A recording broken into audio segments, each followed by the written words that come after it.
A new global blockchain accelerator has launched in Crypto Valley, backed by the cantons of Zug, Uri, as well as the Greater Zurich Area. I'm joined now in the studio by Stefan Deiss, in fact, the CEO and founder of Blockchain Propulsion, who is behind the latest accelerator.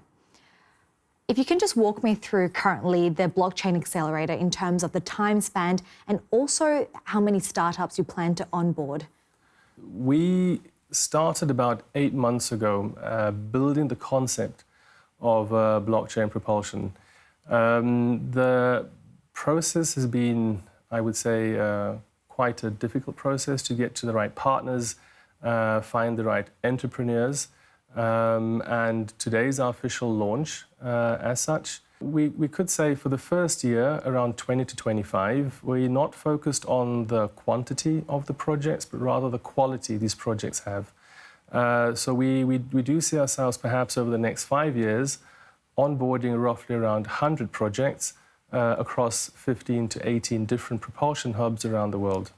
Is this going to be through several batches, or are you going to be doing this on a rolling basis as the applications come in? Yeah, it's going to be on a rolling basis. So we're not the typical accelerator program where you have a batch of projects come in and then they onboard it for perhaps a 3-month period.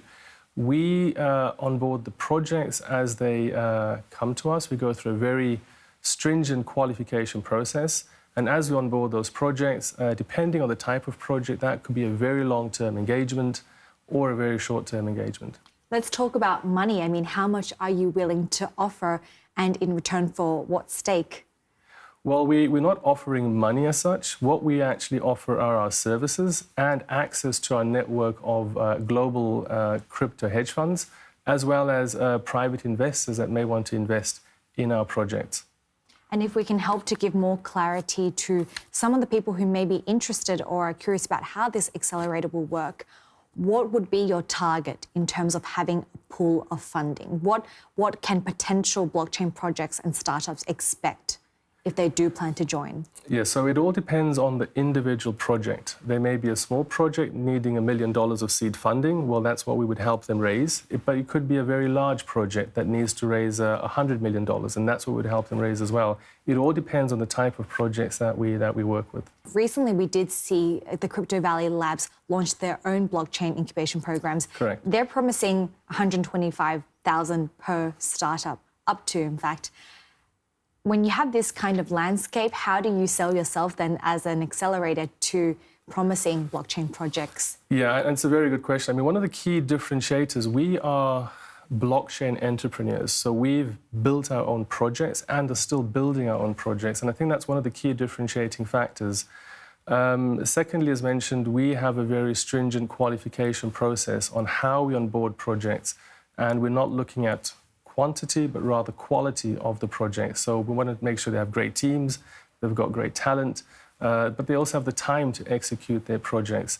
We look at whether they even need to have blockchain in the first place. Maybe perhaps a database is sufficient. Crypto Valley Labs, they did sift through around 600 applications and came down to 12. Yes. So that's still not a large batch that they're onboarding. How do you stack up in that case in terms of what you offer and what they're offering? Not only are the practitioners and entrepreneurs of highly experienced people, but we also have propulsion hubs around the world to enable the startups to actually expand into these other markets and further scale their businesses in these markets. But at the same time, being able to help them raise funding through security token offerings, it could be private placement or traditional venture capital. Some of the figures that we're seeing right now in terms of blockchain projects is that the failure rate can even reach as high as 92% yes. in the early stages of their life. When you see such figures, what kind of business models or ideas are you really trying to sift through in terms of who you plan to onboard? Yeah, and I think this is where the whole qualification criteria comes in. If you're not doing the right qualification, if you're simply onboarding mass projects, you will have that high ratio of failures. What we try to do is really ensure that the projects we onboard have the right business model in place, the right ESG component and environmental, social, governance impact component, but also that they have the right team and talent in place. And that's what we try to focus on so that we don't have those high ratios of failures, for example. So give me a range in terms of how much or what you expect to get in return for providing these services. Well, we provide the advisory services, so expertise, and for that expertise we charge for that, but we don't expect the startups to fund everything. So we find the right balance of a risk-reward model where they pay a certain fee and we absorb certain costs. But we also look at success fees. So if we help them raise X amount of dollars for them to launch their projects, we have a success fee on that. It's perhaps within, you could say, 2 to 5%. And then, of course, we also help scale these projects worldwide. And we are long-term vested into our projects. We're not simply there to help them launch an STO and then exit, but actually help them execute their project once they've raised the funding.